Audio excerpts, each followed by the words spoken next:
Well, planets is it's a tour of our solar system to musically visit each of the 9 planets. Yeah, it was very much inspired by Holst, very much inspired by the fact that we are about 100 years after the debut of his score, and that in this time, humanity has gathered so much more information about each of the planets, space, the cosmos, and I thought that in this day and time, it makes more sense than to try to copy Holst and his template for what he did, but to take the idea and to get more intricate in the information about each one of the planets, the physical aspect of each planet, and to try to make that translation into how we hear sound and music. Well, I mean, back in 1918, classical music was, or music with acoustic instruments was hip, I guess, you know, the same way electronic music is current and, relevant today. So in 100 years from now, maybe it might be something else. I think that electronic music addresses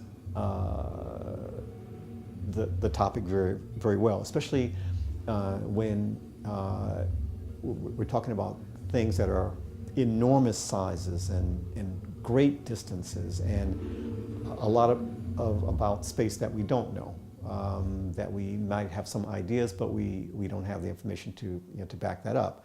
So theories and hypotheses, and so the sound of analog machines dealing with frequencies and textures and sounds that only electronic instruments can produce. Well, to translate the scientific data into what we hear, I had to come up with some type of language, something that was logical, at least to me, and that also I could explain. Taking the main aspects of what we know about planets, its size, its diameter, its mass, its density, the physical makeup of the planet, whether it's covered with gas or it's a rock planet, how the sun is affecting each one of these planets, the distance in between, how many moons, and and things like that.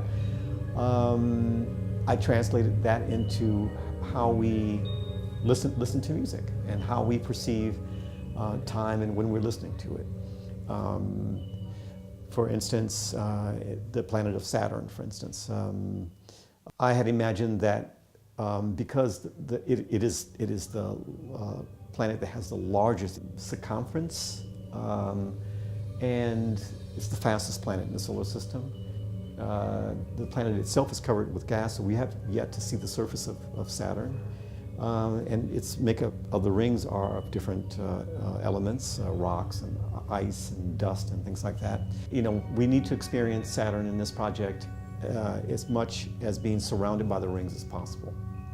So in the performance and also the recording, we had musicians go out into the audience to surround the listeners so that they would play in sequence to create these various rings that surround them in the main planet.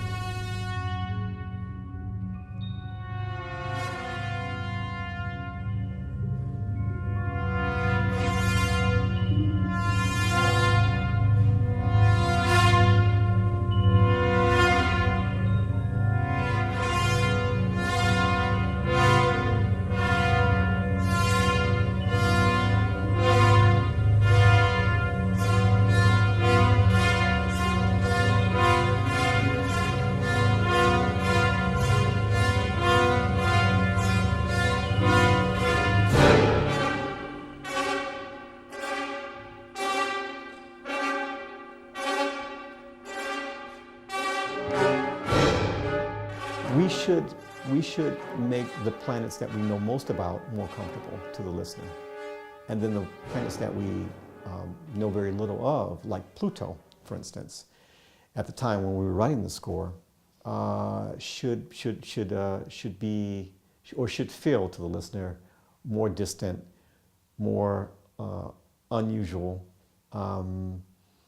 And we had planned to do that, but just before we had debuted it, NASA had found out information about Pluto. It had found that it had got images back and seen that it had water, had ice.